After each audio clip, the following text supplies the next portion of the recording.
¿no? Además también pertenece a lo siguiente, ¿no? Ya que él en su temática, ¿no? Que vamos a ver a través de su obra, pues él pertenece además a la generación, ¿no? De entre los años de 1920 y 1950. ¿Y qué tiene interesante esta generación de escritores hispanoamericanos, no? Es una generación que estuvo caracterizada por orientar justamente sus obras a los conflictos de la ciudad, ¿no? Al realismo fantástico, acudiendo justamente a esa expresión, ¿no? En cuanto a la experimentación, ¿no? Eh, lingüística. Y es que para su época también, Sábato utilizó lo que viene a ser la novela urbana, y en cuanto a la novela que vamos a analizar el día de hoy, pues es una novela que se enfrasca justamente o se orienta, ¿no? En esta temática del existencialismo, ¿no? Entonces, justamente, ¿no? Es lo que vamos a ver el día de hoy, una temática existencialista, y justamente esta literatura se caracterizó por ser una literatura, pues, en el periodo, ¿no? Que se dio justamente en el periodo de la posguerra, ya, de la posguerra, ya acá está, el periodo de la posguerra, con personajes justamente, ¿no? Hablando propiamente del existencialismo, con personajes que se cuestionan acerca de su existencia, ¿no? De su condición humana. Y también hablar un poco acerca del tema del absurdo, propuesta que lo hizo pues Albert Camus a través, ¿no? Bueno, de sus obras que él tiene, ¿no? Y se trata también Albert Camus o Albert Camus de un filósofo, ¿no? Que escribió, por ejemplo, La peste, escribió El extranjero, ¿no? Entonces, justamente este periodo se caracteriza por eso, y lo que viene también, ¿no? En cuanto a esta literatura, es esta temática también en cuanto a la angustia, el tema de la introspección, ¿no? De los problemas, ¿no? Que en ese momento que el hombre, ¿no? Se encuentra en la gran ciudad, en esa modernidad, en eso que representa justamente la modernidad, ¿no? Entonces, he ahí también lo interesante en cuanto a Ernesto Sábato. Muy bien, entonces a continuación les voy a dar a conocer parte de su biografía, ¿no? De algunos datos relevantes, y es que Sábato en realidad no inició propiamente su carrera como tal, ¿no? Como literato, ¿no? Sino que él en realidad estudió físico matemático, pero va a tener unas grandes influencias que lo llevaron justamente a dedicarse a las letras, ¿no? Muy bien, un momentito.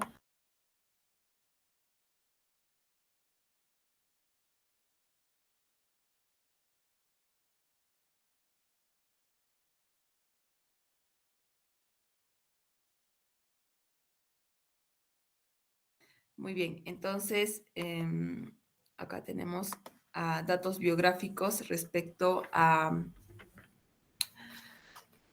Sábato. Muy bien, entonces en cuanto a su biografía, pues Sábato nació en la provincia de Rojas, no, en la ciudad de Rojas, mejor dicho, en la provincia de Buenos Aires. Guárdalo, por favor, en una bolsita. Entonces, él tuvo padres que en realidad eran de origen italiano, ¿no? Se trataban de inmigrantes italianos que pertenecen a la clase media. Él en sus memorias, al igual que en su última obra, nos da a conocer algunos datos biográficos acerca de su vida, autobiográficos, donde nos contaba acerca de su padre, ¿no? De que su padre era una persona muy severa con ellos, y es que en realidad pues se trataba de una familia muy extensa, ya que él se trataba del 10º hijo de 11 hijos, ¿no? Ya, entonces, además también, ¿no? Nos cuenta de que su padre, pues, se trataba de un pequeño empresario molinero, y que sobre todo lo que inculcó en su familia fue el valor, pues, por la educación y también por la cultura, ¿no? Entonces, eso es lo que nos cuenta Ernesto Sábato acerca de su vida. Muy bien, entonces él estudió su primaria en Rojas y luego se va a vivir a La Plata, ¿no? Aquí estudió, ¿no? En La Plata ya la secundaria, y va a ingresar a estudiar en el año de 1929 a la Facultad justamente de Ciencias, ¿no? De Ciencias de Físico-Matemático en esta universidad, ¿no? Entonces, como pueden notar, él inició su carrera como físico-matemático y dentro de esta universidad también llegó a ser militante de un movimiento, del movimiento Reforma Universitaria, ¿no? Entonces, que era pues de corte comunista. Entonces vamos a ver esta participación política ya desde muy joven de Sábato, inclusive, ¿no? Llegó a ser delegado o secretario, ¿no? De una federación juvenil comunista, ya que en estos lugares, pues él llevaba cursos, ¿no? Acerca del tema del marxismo. E inclusive dentro de estos cursos él conoce a la que sería su esposa más adelante, Matilde Kuminski, ¿no? Entonces, para ello, él va a entrar también en una crisis. ¿Debido a qué? Debido a que se va a comenzar también a cuestionar en cuanto al tema del comunismo o el marxismo, ¿no?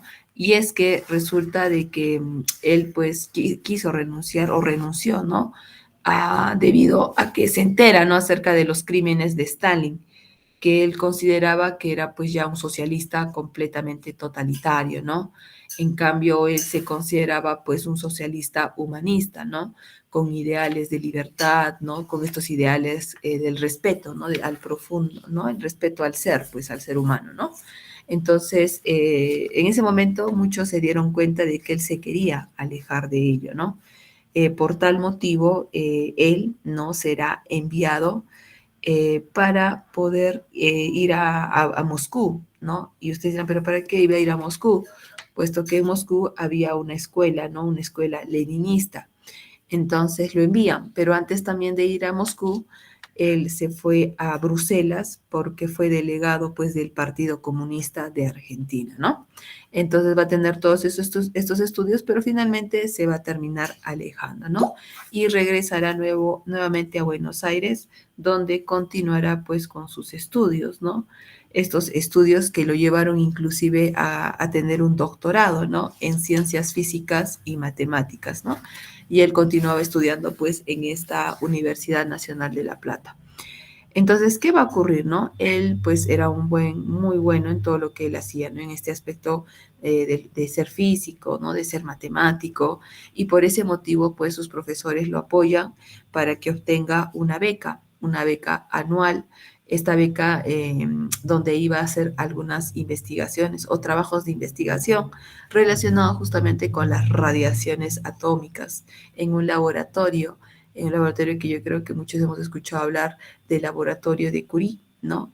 Allá en París, ¿no? Se llamaba Curie, ¿no? El laboratorio Curie.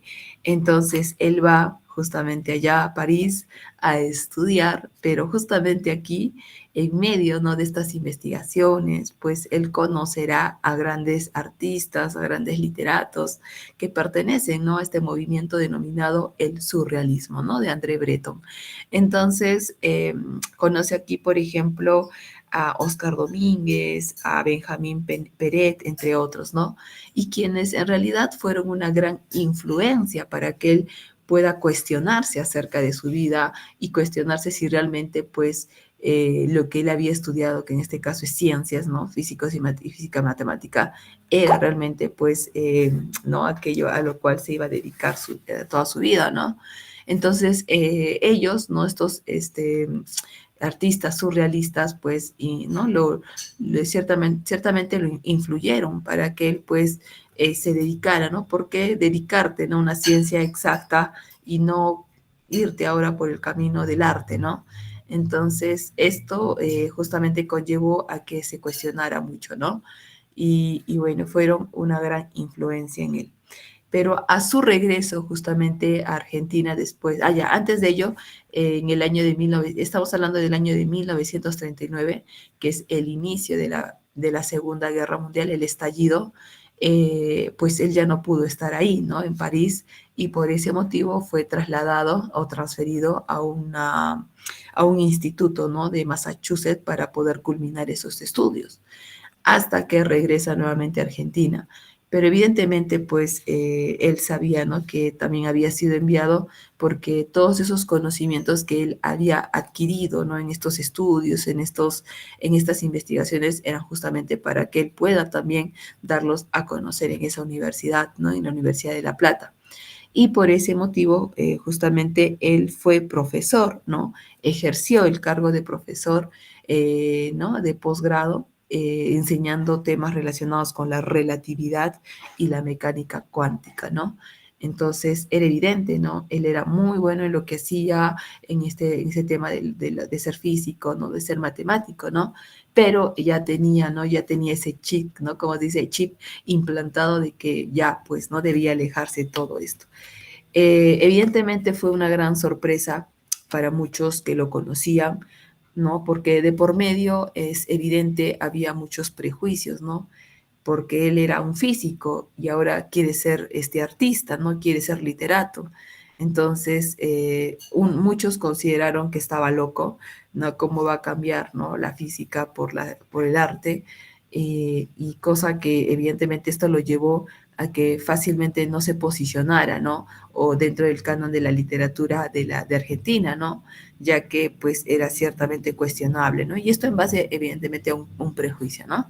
Entonces, pero en esta crisis, ¿no? Que tiene existencial, él decide ya por completo alejarse del área científica para dedicarse de lleno a la literatura y a la pintura, ¿no? Entonces, inclusive, ¿no? En cuanto a sus ensayos, porque él inició su carrera literaria escribiendo artículos, escribiendo ensayos, donde inclusive hablaba acerca del tema de la ciencia, que consideraba pues la ciencia como amoral, ¿no? Entonces, llévate eso, ponte eso, de la gaseosa, ponte, ya, cierra. Muy bien, entonces eso, ¿has guardado la llave? Sí. Ya, muy bien, entonces todo eso, ¿no? Entonces, ¿qué hizo? Miren, Sábato. Lo que hizo Sábato fue ir a la provincia de Córdoba, donde residió en un rancho. O sea, él quería estar alejado de la humanidad, como se dice, ¿no? Para poder así vivir lo más humilde posible, ¿no? Sin agua, sin luz, sin nada de eso. Y entregarse por completo a la escritura. Eso es lo que hizo Sábato, ¿no? Es lo que se cuenta acerca de Sábato. Muy bien, entonces justamente aquí ya iniciamos con la carrera literaria, ¿no? De Ernesto Sábato, y justamente su primer trabajo literario se trató de un artículo denominado La invención de Morel, y además también él publicó artículos en el diario La Nación, ¿no? Y ya, digamos, de una forma mucho más, ¿no? Concreta, ¿no? En el año de 1945 está publicando pues su primer libro, ¿no? Este primer libro denominado Uno y el Universo, pero este libro se trata de una serie de artículos filosóficos, ¿no? Y donde justamente criticaba la aparente neutralidad de la ciencia, ¿sí? Entonces pone en cuestionamiento también la ciencia, ¿no? Entonces, bueno, ese fue estos primeros aportes literarios que hizo pues Sábato, ¿no? Bien, ahora, justamente, ¿no? El túnel, como bien les decía, pues sí, le costó mucho trabajo publicar esta primera novela, ya que él inclusive, ¿no? Con sus manuscritos se recorrió muchas editoriales en Buenos Aires, ¿no? Entonces, pero no, simplemente no querían, no aceptaron, ¿no? Publicar esta obra. Entonces, ¿qué hizo él, no? Finalmente no la publicó en una editorial, ¿no? Lo que hizo fue publicarlo en una revista, en la revista Sur. En esa revista va a publicar El túnel, ¿no? Y justamente no hablando de esta novela, que es la que vamos a analizar o la que les voy a dar a conocer, es una novela pues psicológica, es una novela enmarcada en esta corriente filosófica que es el existencialismo y donde pues, allá, como dato relevante, importante, es que esta novela fue leída por Albert Camus o Albert Camus, que se trata, ¿no? De este filósofo, escritor también, y quien consideró, ¿no? De que, bueno, tuvo muy buenas críticas acerca de la obra de Sábato e inclusive le dijo, ¿no? ¿Por qué no le sugirió, ¿no? Le dijo que debería, pues, traducirla al francés, ¿no? Entonces, tuvo, pues, ¿no? Como se dice, la venia de uno de los grandes filósofos, ¿no? Y que justamente nos habla acerca del tema del absurdo. Y también veremos este tema del absurdo en la novela El túnel. Muy bien, entonces un dato interesante, ¿no? Que se cuenta acerca de Sábato era de que Sábato, por ejemplo, le gustaba escribir, sí, pero también le gustaba quemar sus obras. Él quemaba las obras, dice, ¿no? O sea, escribía y las llevaba al fuego, ¿no? Entonces, ¿no? Esto lo cuenta también su esposa Matilde, que inclusive, ¿no? Para poder publicar su segunda novela, ¿no?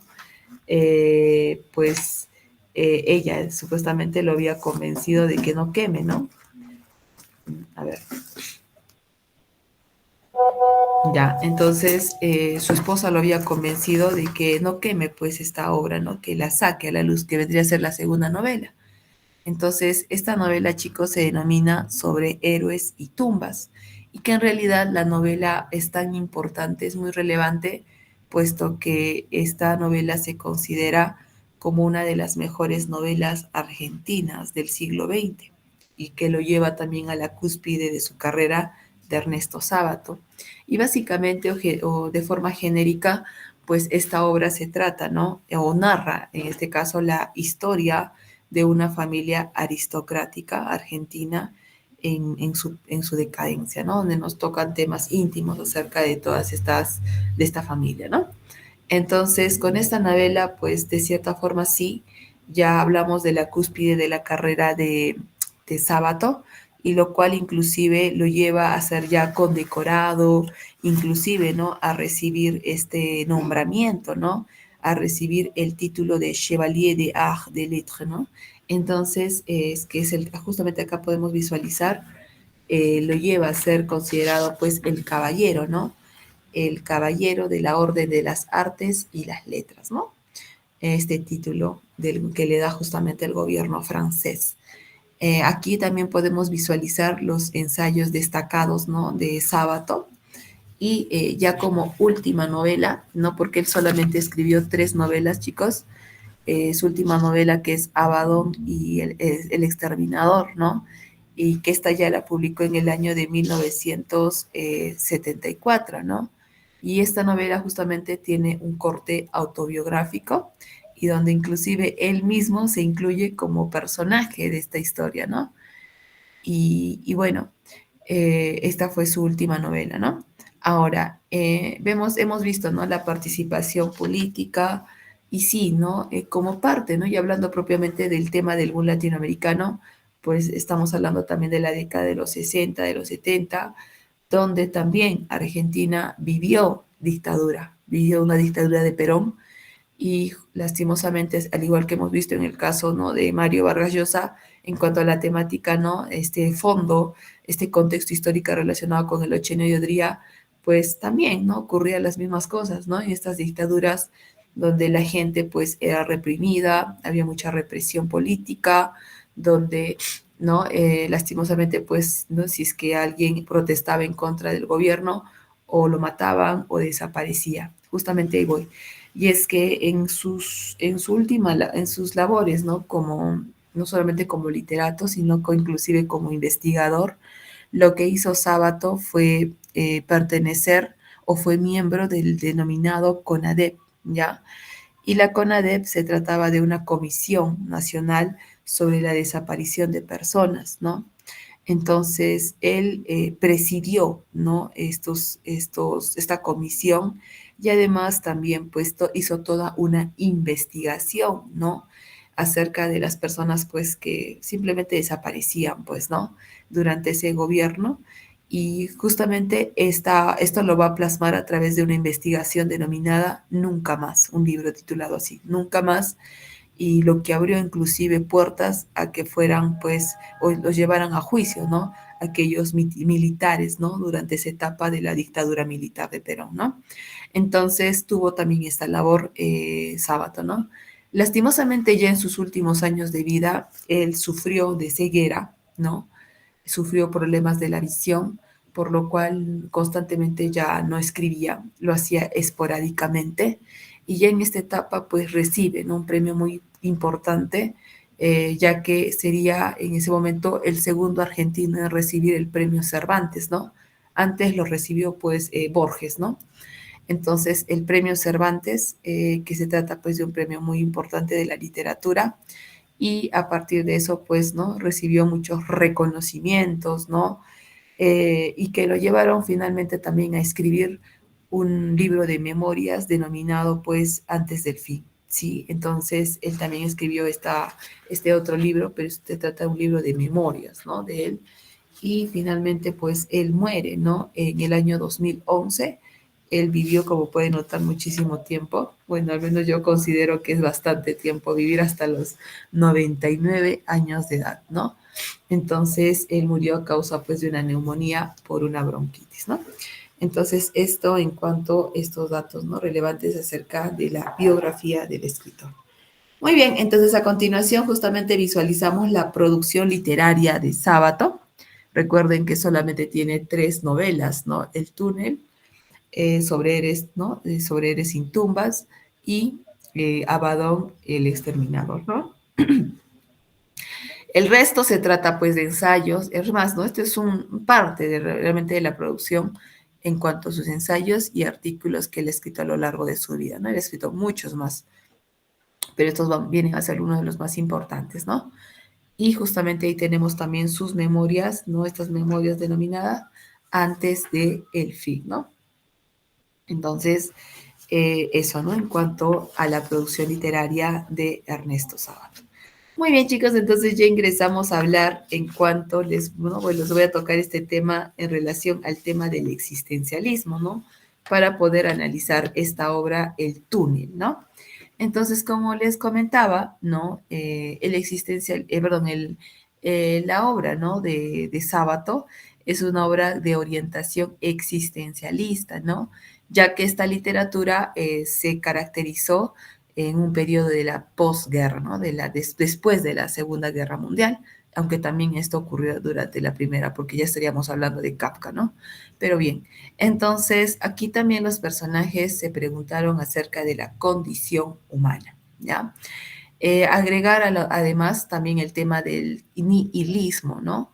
El nihilismo, chicos, se trata también de una forma de existencialismo, ¿no? Pero ¿no? ¿En qué tiene que ver el nihilismo con este existencialismo? Bien, el nihilismo también, ¿no? Fue característico de la posguerra, ¿no? Y dio paso también a lo que es la metafísica de la esperanza, ¿no? Y ahí te les voy a explicar por qué hablamos de la esperanza en esta novela. Bien, entonces, hablando del nihilismo, pues el nihilismo es cuando, ¿no? Uno afirma o cuando se afirma que la vida pues carece de significado, ¿no? Hay momentos en los cuales a veces no nos planteamos el significado de nuestra vida, ¿no? El propósito, a qué hemos venido a este mundo, ¿no? A cuestionarnos, ¿no? Tomar una actitud filosófica de cuestionamiento en cuanto a ese lugar, ¿no? A nuestra existencia en el mundo, ¿no? Entonces, a lo que muchos lo definen también como la nada. Es más, Jean-Paul Sartre, que justamente es uno de los principales existencialistas, tiene una obra denominada El ser y la nada, ¿no? Entonces, tomando en cuenta esta situación, ¿no? Este propósito, ¿no? Em, esto de que la vida a veces carece pues, de significado, de propósito y de valor, ahí viene también el tema del existencialismo. Y es que el existencialismo se trata de una corriente filosófica orientada al análisis justamente de la existencia, ¿no? Analizar nuestra existencia humana, ¿no? Entonces, el existencialismo le da digamos, mucho énfasis, ¿no? ¿A qué cosa? Le da énfasis a la libertad y a la responsabilidad, ¿no? Pero esa responsabilidad individual. Entonces, justamente aquí les voy a dar a conocer una de las frases que yo creo que de repente ustedes han trabajado en el área de filosofía y que lo dice pues Descartes, ¿no? Dice, Descartes nos plantea esta idea, ¿no? Esta, esta proposición analítica, ¿no? El hombre piensa, ¿no? Pero no, pienso y luego existo, dice, ¿no? Muy bien, eso dice, ¿no? Entonces, lo que nos está indicando Descartes es que el hombre, ¿no? Nosotros los seres humanos primero somos esencia y luego somos existencia, ¿sí? Pero un momentito, dice Sartre, ¿no? Sartre nos dice lo siguiente, no, Nosotros primero no pensamos y existimos. Primero existimos y luego pensamos, ¿ya? Ese es el planteamiento del existencialismo, que afirma justamente que, o sostiene, que la existencia precede a la esencia. Entonces, desde esa perspectiva nos indica que los individuos, nosotros somos libres y enteramente responsables de nuestros actos, ¿no? Pero ustedes dirán, ¿pero a qué se refiere con existencia? Pues justamente nuestra existencia es desde el momento en el cual tú eres consciente de tu realidad, ¿sí? Entonces, desde el momento en que tú, desde muy pequeño, ¿no? Bueno, algunos indican que, bueno, la pregunta ahí vendría para ustedes, ¿no? A ver, pónganse a pensar, ¿cuándo ustedes se dieron cuenta de la realidad? ¿A qué edad percibieron la realidad? No es, por ejemplo, en algunos indican, yo, bueno, yo menos considero que yo percibí mi realidad a partir de los 5 años o 6 años. Otros dicen, no, ya lo percibí a los 2 o 3 años de edad, ¿no? Me parece impresionante. Pero bueno, entonces es ese momento, ¿no? Donde tú ya fuiste consciente de tu existencia, ¿ya? Entonces ahí tú recién exististe, porque antes no recuerdas absolutamente nada, ¿sí? Entonces justamente el existencialismo nos plantea eso, ¿no? De que nosotros desde el momento que ya somos libres, ¿no? Desde el momento en que somos conscientes de nuestra existencia, somos completamente libres. ¿Y a qué me refiero? Cuando Sartre también nos indica esta siguiente frase: el hombre está condenado a ser libre. Tú dirás, el hombre está condenado a ser libre, ¿no? ¿Y a qué se refiere con estas palabras Sartre cuando indica esto, no? Bueno, significa que la libertad es inherente a la condición humana y que por ello los hombres, nosotros, el hombre, es absolutamente responsable del uso que haga. O sea, nosotros somos completamente responsables, ¿no? Entonces yo creo que hay momentos en los cuales sí, ¿no? Recuerden que en nuestra vida hay momentos en los cuales decimos, ¿no? A veces, ¿no? Yo tomo mis decisiones, yo hago lo que quiero y sí. Recuerda que lo que nos indica el existencialismo es que sí, la libertad es inherente y justamente es inherente desde el momento en que tú tuviste conciencia de tus actos. Entonces, porque a partir de ese momento lo que hiciste fue tomar decisiones en tu vida. Y recuerda que cada decisión que nosotros tomamos, según el existencialismo, pues trae consigo unas consecuencias, ¿no? Pero esas consecuencias no recaen, por supuesto, directamente sobre ti, pero también a veces recaen sobre las personas, ¿no? Porque evidentemente esto lleva a la absoluta responsabilidad.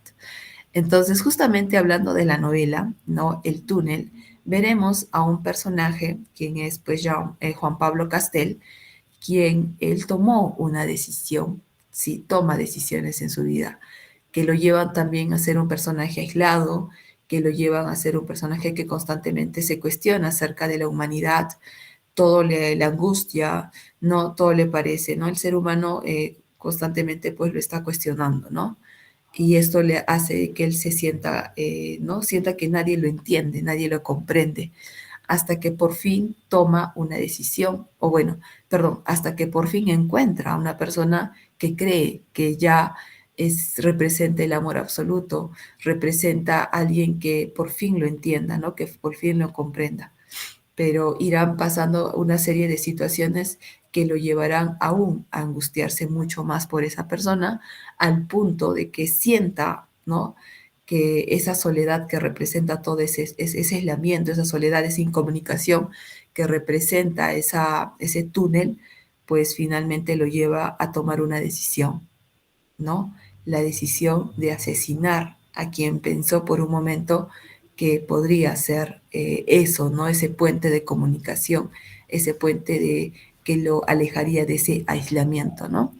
Entonces, justamente, ¿no? Ustedes pensarán, esas personas, ¿no? Que están en la cárcel, pues fueron completamente libres, ya que también Castel terminará ¿no? Él fue responsable, tomó esa decisión y terminará encarcelándose, ¿no? Entregándose, y desde la cárcel nos contará una serie de eventos que lo llevaron justamente a cometer ese asesinato, ¿no? Entonces, miren, él tomó una decisión, él fue libre, ¿sí? él fue completamente libre, ¿sí? Pero toda decisión también trae consigo esta responsabilidad, ¿no? Muy bien, entonces ahí, ¿no? El planteamiento del existencialismo. Ahora, cuando les hablaba acerca del existencialismo metafísico, es porque justamente plantea, ¿no? En la novela ese momento en el cual al menos Castel siente, ¿no? Por un momento que hay una esperanza, ¿no? En la cual lo pueda, ¿no? Desviar de ese túnel que lo podría llevar, ¿no? A que aparentemente alguien lo comprenda, ¿no? Entonces, justamente esta temática, ¿no? Esta literatura, ¿no? Del tema en cuanto al el existencialismo impactó en muchos autores del boom latinoamericano, como Cortázar, Borges, lo hemos visto también en Vargas y por supuestamente en Sábato, ¿no? Que abordan, ¿no? Esta temática existencial y que influyó justamente en el boom latinoamericano, ¿no? Y como bien lo he dado a conocer, inclusive lo vamos a seguir viendo en la obra, es una exploración profunda, ¿no? De la experiencia humana, ¿no? Ese cuestionamiento también de las convenciones sociales, ¿no? De las convenciones culturales, en la búsqueda de ese significado de libertad en un mundo que se presenta, ¿no? En un mundo completamente caótico y que evidentemente también es absurdo, ¿no? Por todas esas convencionalidades, ¿no? Donde lo lleva el personaje justamente a cuestionarse acerca de esto, ¿no? Muy bien, entonces eso. Y a continuación justamente tenemos el túnel, ¿no? Ya corre, ya vino. Cierra, apaga. ¿Has llevado la llave?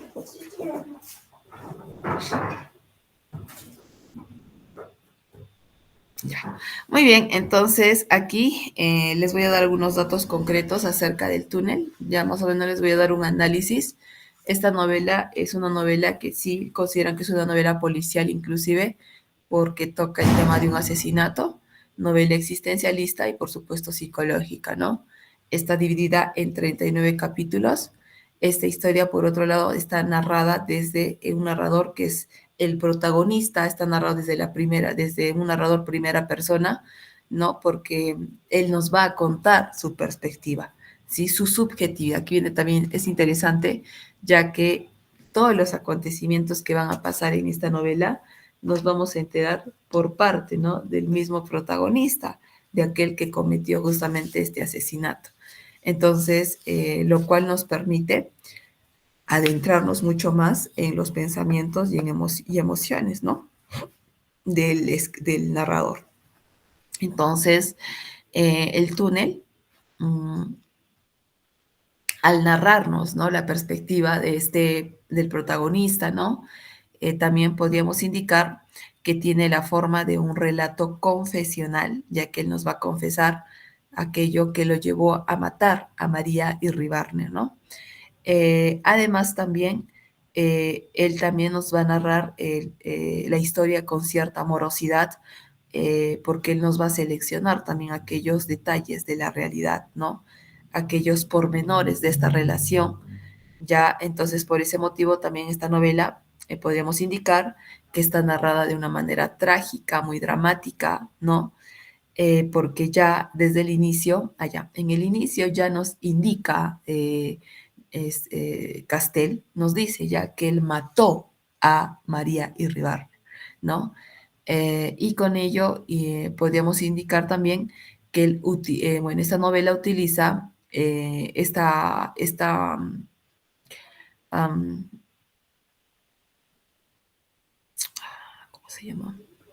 Ya, utiliza esta técnica narrativa que se denomina el in extrema res, ¿ya? Y recuerden que el in extrema res es cuando una novela ya comienza desde el final, ya nos ha contado, nos ha anticipado el final, sí, ya nos ha contado el final y de acuerdo a eso, el personaje nos irá contando los eventos justamente que llevaron a este final, ¿no? Eh, Además, ¿no? Vemos en cuanto a la narración, ya, como él va a recordar, ¿no? Él está en ese momento en la cárcel, desde la cárcel nos está contando los eventos, va a recordar el pasado, ¿no? Va a ser toda una retrospección. Entonces, cuando hablamos de una retrospección, el narrador hará un repaso y un recorrido de todo aquello que lo llevó a matar a María Iribarne, pero también, evidentemente, al recordar el pasado, se utilizará esto del flashback, ¿no? Utiliza el flashback o también conocido como el análisis, ¿no? Cuando es el salto hacia el pasado. Ahora, cuando nos cuenta, él también utiliza el soliloquio, ¿sí? Y el soliloquio, chicos, es cuando o se emplea, ¿no? Eh, cuando nos da a conocer su punto de vista, pues el narrador protagonista, ¿no? Y eso es algo que va a predominar aquí en la novela, ya porque es una representación mental que se consigue a través de la exploración psicológica, el fluir de la conciencia, ¿no?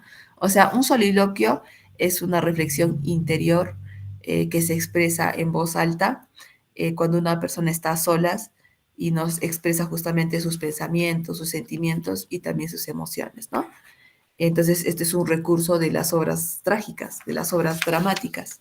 Y en cuanto al tiempo, pues en realidad en esta novela no hablamos de un tiempo concreto, ya que en ningún momento se expresa la edad de los personajes, ¿no?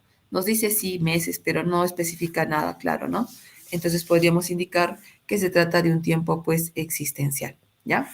Porque cuando uno piensa, puede pensar, en una hora puedes pensar toda tu vida o en mucho tiempo, ¿no? En la medida también en el tiempo que tú estés pensando, ¿no? Acerca de ello. Entonces, hablamos de un tiempo existencial. Muy bien, chicas, entonces nos quedamos aquí. Vamos a tomar este receso de 5 minutos y regreso para seguir contándoles acerca de Ernesto Sabato.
Muy bien, entonces vamos a continuar. Está dando aquellos datos interesantes, ¿no? Acerca de esta novela. Entonces, ya hemos visto el tema de la retrospección, ¿no? Utiliza la retrospección para poder recordar eventos del pasado, hacer todo un recorrido y al hacer saltos al pasado, ¿no? Hacer todo este recorrido, utiliza lo que es claro, los flashbacks, ¿no? Los flashbacks o la analepsis y el soliloquio, ¿no? Porque él se encuentra en ese momento en la cárcel y nos está contando, ¿no? Lo que lo llevó justamente a asesinar a María Ribar. Entonces, por ese motivo, utiliza la introspección, utiliza un lenguaje poético y descriptivo para poder explorar, ¿no? La mente del protagonista, así también como nos da a conocer, pues, estos paisajes urbanos, ¿no? Los ambientes cerrados que van a rodear esta historia. Entonces, esta novela, a pesar de que es una novela, ustedes si la leen, es de muy fácil lectura, chicos. En realidad es una novela muy, muy fácil, de verdad, que ustedes lo pueden leer en un día, ¿ya? Pero no significa que al ser fácil no tenga una gran carga metafórica, porque es lo que tiene esta novela. El túnel encierra muchas metáforas, ¿sí? Que ayudan a darle justamente esta profundidad. Y el túnel, pues en este caso, ¿no? Representa toda esa alienación, ya que, como bien lo dice a través de estas palabras, el mismo Castell comparaba, ¿no? Su vida como un túnel, ese túnel donde, pues, como él dice, ¿no? Al final solamente había un túnel oscuro y sombrío, el mío. Entonces, este túnel representa esa alienación en una modernidad, ¿no? Esa incomunicación, esa soledad, ¿no? Porque él se siente atrapado en su propia oscuridad, ¿no? Del cual no puede salir, porque siente que es muy sombría. Esto ya les voy a dar a conocer un poquito más adelante. Y también vemos el tema de los cuadros, de las pinturas, ¿no? Un elemento muy importante, ya que Juan Pablo Castell se trataba de un artista y él pues estaba presentando, ¿no? Una obra denominada Maternidad. Pero él era alguien que estaba obsesionado con la idea de plasmar la realidad, ¿no? En sus obras. Entonces, una de sus principales razones por la que no la obra es tan aclamada es eso, su exploración profunda y compleja, ¿no? De temas universales como la soledad, la obsesión y la incomunicación, ¿no? Ya que para él era muy difícil comunicarse con las personas. Entonces, en esta novela también se explora el tema de la comunicación entre personas, que resulta ser a veces imprecisa, difícil, imperfecta, ¿no? Lo cual lo lleva a un aislamiento, a una desconexión emocional, ¿no? Veremos también esta temática del tema, ¿no? Del amor no correspondido, violencia y, por supuesto, muerte, ¿no? Entonces, esta novela es toda una exploración psicológica profunda de este personaje principal que se siente alienado por esa modernidad, por esa sociedad, ¿no? Y que finalmente cometerá un acto irreparable debido a sus obsesiones y esos sentimientos de incomprensión y también de mucha soledad, ¿sí? Muy bien, entonces les voy a dar a conocer la obra, ¿ya? Por capítulos. Recuerden que son 39 capítulos donde intervienen estos personajes como Juan Pablo Castell, ¿no? Juan Pablo Castell es el personaje principal, el protagonista, pintor de profesión. María Ribarne, que va a ser bueno, en este caso su amante, ¿no? Esposa de Allende, de este hombre ciego, esposo, ¿no? De ella, la mucama, ¿no? La sirvienta. Hunter, que era el primo de Allende. Mimi, que es hermana de Hunter, el Artigue, que era el amigo íntimo de Hunter y amigo de Castell, y Mapelli, que es el amigo de Castell, ¿no? Estos son los personajes. Muy bien, entonces les voy a contar capítulo a capítulo, ¿no? La historia eh, de Juan Pablo Castell, ¿ya? Muy bien, entonces en el primer capítulo, justamente como ya les había comentado, ya inicia o ya comienza con la confesión del protagonista, de este pintor Juan Pablo Castell, que nos dice que mató a María Iribarren, ¿no? Entonces, Castell se presenta como un personaje pesimista que asegura que la única persona que lo entendía es esta mujer, pero que finalmente él mata a esta mujer, ¿no? Entonces, este hombre inclusive no consideraba de que los criminales son inofensivos y necesarios en nuestra sociedad, ya que ellos ayudan a limpiar a esta sociedad de individuos perniciosos, ¿no? Entonces, en esta parte él hace toda una introducción del personaje de él, ¿no? Y también habla, ¿no? Pero ¿cómo nos introduce acerca de él? Porque él nos cuenta cómo piensa, ¿no? Y qué piensa acerca de la humanidad, de los hombres, ¿no? Porque él considera que los hombres, la mayoría de todos, no todos los hombres actuamos con vanidad, ¿no? Y es más, él al confesarnos este asesinato, nos dice que vamos, bueno, pero lo dice de una forma irónica, digamos, ¿no? Que lo estoy haciendo por vanidad, lo voy a contar por vanidad, pero cuando culmina el fragmento terminaré indicando que en realidad lo hace por arrogancia y por soberbia, ¿no? Entonces, él, a pesar de que era pintor, ¿no? Criticaba a quienes inclusive admiraban su obra, ni siquiera le gustaba ir a estos eventos, ¿no? Donde se exponían pinturas, o sea, es lo que menos le gustaba. Entonces, no siempre opinaba acerca de las personas y lo cual provocaba que él se aísle, ¿no? De ellas. Entonces, sin embargo, no, sin embargo, desea y tiene la esperanza que al contarnos su historia o al contarnos, ¿no? Todos los acontecimientos, tiene la esperanza de que al menos uno de sus lectores logre comprenderlo, ¿no? Entonces, aunque resulta un poco difícil, ¿no? Pero él dice, no, pero la única persona en la vida, no, que siente que por un momento pudo comprenderlo fue María, ¿no? Entonces, inclusive, ¿no? Hace alusión a que todos saben que yo maté a María, pero nadie sabe cuáles fueron las razones que me llevaron a hacerlo, ¿no? Entonces, en esta parte, ¿no? Ya es la introducción de todo lo que nos está contando de las, ¿no? Parte del asesinato, pero no nos cuenta realmente las razones, ¿no? Entonces, a continuación, nos contará, o comienza contando, ¿no? De esa forma, cómo conoce a María Iribarner, ¿no? Quien la conoce en una exposición en un salón en Buenos Aires, ¿no? Entonces, a él le llamó mucho la atención esta muchacha, ¿no? Que miraba fijamente una de sus pinturas, una pintura denominada Maternidad, ¿no? Entonces, se trataba de la escena de una mujer mirando hacia el mar, ¿no? Hacia una playa solitaria, ¿no? Y tenía una ventanita, de la cual la mujer, pues, esta mujer, ¿no? María, presta mucha atención, cosa que a Castel, pues, le agrada, ¿no? Esta representación, o sea, le agrada que ella se enfoque en ello, ¿no? Entonces, ya que esta pintura representaba, pues, la soledad absoluta, ¿no? Entonces, él al tratar, ¿no? De acercarse a ella, ¿no? Para poder hablarle, ¿no? En ese momento cuando la ve, se siente, ¿no? Como era una persona aislada, pues se sentía nervioso, ¿no? Entonces, nervioso se sentía, ¿no? Entonces, cuando él quiere ya abordarla, ella desaparece entre la gente, ¿no? Entonces, desde ese momento, Castel se obsesionó con ella a tal punto de que constantemente iba a este lugar para ver si alguna vez ella volvía, ¿no? Y así pasó, pasaron días, pasaron meses, ¿no? Pero no aparecía en ningún momento, ¿no? Entonces, de esa manera van a transcurrir el tiempo, pero de pronto cuando él estaba caminando por la calle, se le encuentra, ¿no?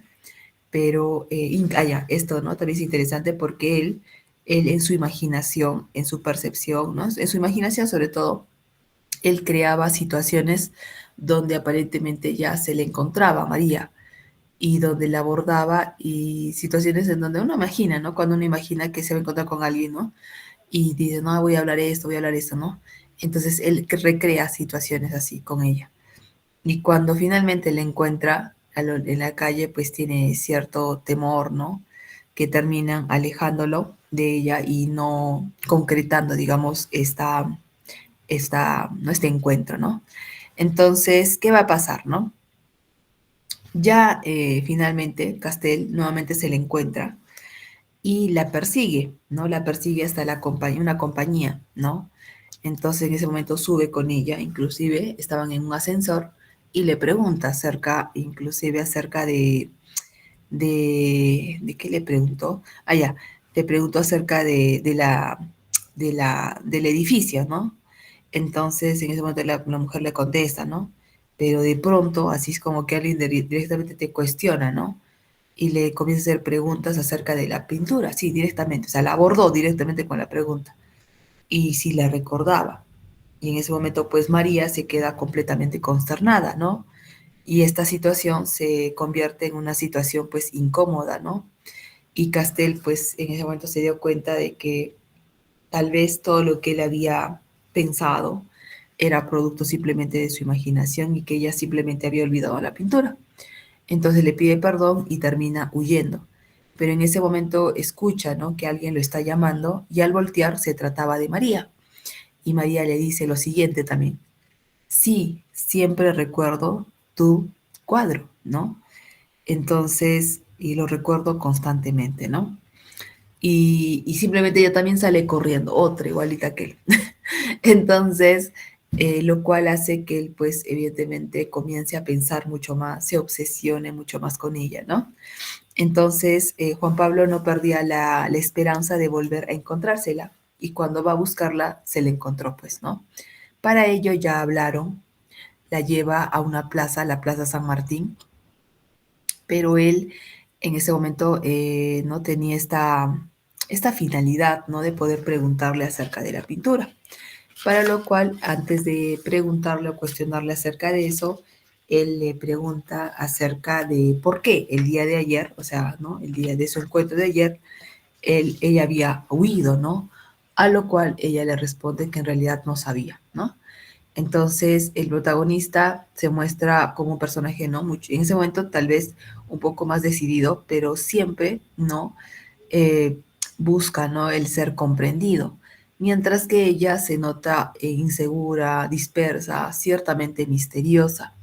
Entonces, Castel le confiesa a María, ¿no?, que la necesita porque sabe que piensa como él y que no se vaya, pues, de su vida, ¿no? A lo que ella le responde que ella siempre lastima a los que se le acercan. Entonces, era evidente que entre ellos, pues, existe una atracción, ¿no?, mutua. Entonces se despiden y al caer la noche, pues Castel ya no podía, ¿no? Pensaba nada más en María y la llama a su casa, ¿no? Entonces cuando lo llama, ¿no?, ahí cambia también su actitud de María, porque María le responde y le dice que no era un buen momento, ¿no?, para hablar y simplemente le cuelga. Así lo deja, ¿no?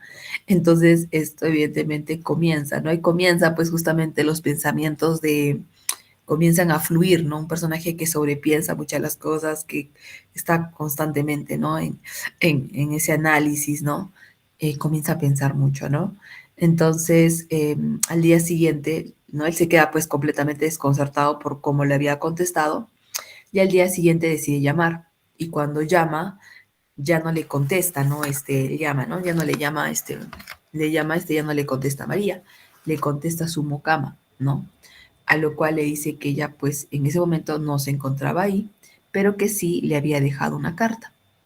Entonces él pues no, bueno, le da la dirección para que él vaya, ¿no?, a recoger la carta a su casa y cuando va a su casa se da con la sorpresa, ¿no?, de que lo recibe un hombre alto, un hombre amable, de nombre Allende, y quien le dice que era su esposo. Y él pues además era ciego, entonces se quedó también pues no, bueno, y le dice, pues, no, María te ha dejado una carta, o sea, él sabía acerca de la existencia de esta carta. Y le pregunta, ¿no?, dónde está María, para lo cual le contesta de que ella en ese momento se había ido a la estancia, a una finca, ¿no?, de su primo Hunter, lejos de Buenos Aires, y que además, ¿no?, su esposo le cuenta, ¿no?, de que María siempre le hablaba acerca de él y también acerca de su pintura, ¿no? Y en ese momento le cuestiona acerca de la carta, diciéndole, ¿no?, que sí decía algo urgente o algo importante. Y bueno, lo único que decía la carta es justamente lo que están visualizando ahí. Yo también pienso en usted. O sea, con eso pues uno puede pensar muchas cosas, ¿verdad? Entonces Castel en ese momento le dice, no, no, no es nada importante, ¿no? Y se va. Evidentemente él se encontraba completamente consternado porque no creyó, pues, para comenzar, que María tenía un esposo. No se lo había dicho. Entonces, Juan Pablo no sabía qué hacer, su obsesión aumentó un poco más, mucho más, y su celo sobre todo, ¿no? Por lo que les decide escribirle una carta a María y le envía pues a la estancia, ¿no? Pidiéndole que lo llame, ¿no?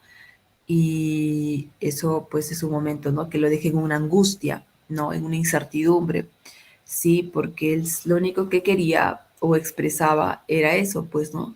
Esos deseos, ¿no? De estar junto a ella. Entonces, a partir de ahí ellos se comunicaron por cartas, ¿ya? Y donde Castel le confiesa a María que él amaba, pues, ¿no? Y que deseaba que pronto regrese. Y ella siempre le contestaba de que no quería hacerle, pues, daño, ¿no? Entonces, una vez, ¿no? Que ella regresa de la estancia, acuerdan con verse, ¿no? Y en ese encuentro, pues, bueno, ellos en realidad, pues, tuvieron muchos encuentros y con eso ya nos indican que se trataba, pues, de amantes, ¿no? Entonces, pero también muchos de esos encuentros terminaban en discusiones hasta que él la hiere a María, ¿no? Diciéndole que sí se acostaba con su esposo, a lo cual ella le contesta que sí, pero que no lo deseaba. Y le dice, ¿no? ¿Cómo le puedes hacer eso a un ciego? Le dice, ¿no? ¿Cómo puedes engañar a un ciego? Le dice, ¿no? Entonces, esto causó pues una molestia en María, por lo cual ella también dejó de hablarle, ¿no? Entonces, ahí es cuando Castel se da cuenta de que algo se había dañado en su relación, ¿no? Al cabo de un tiempo vuelven ¿no? Él va, ¿no? Porque, bueno, María no le contestaba, entonces él decide ir a buscar a María a su casa, pero le informan que ella no se encontraba ahí, que se había viajado pues a la estancia, ¿no? Entonces él escribe una carta a María, a lo cual ella le contesta de que, ¿por qué no vas? ¿No? ¿Por qué no vas? ¿No? ¿Por qué no vas allá? ¿Por qué no vienes a la estancia? ¿No? Entonces, ¿por qué no vienes a la estancia? ¿No? Entonces él acepta, va a la estancia y cuando llega a la estancia, pues no lo recibe ella, ya que ella se encontraba, o sea, no se encontraba bien, ¿no? Y le recibe justamente Hunter, ¿no? Y Hunter era el primo, ¿no? De Allende y luego le presenta también a Mimi, ¿sí? Entonces ellos le enseñan la casa, ¿no? Pero él solamente lo único que quería era verla a María, era su único propósito, ¿no? Entonces, desesperado, ¿no? Porque inclusive llegó a tener esta reunión con ellos donde están comiendo y donde ellos le comienzan a hablar de pinturas, ¿no? Pero cosa que a él no le importa, porque él siente que todo lo que ellos hablaban era pues una sarta de idioteces, ¿no? Entonces, él lo único que quería es verla a María, lo único.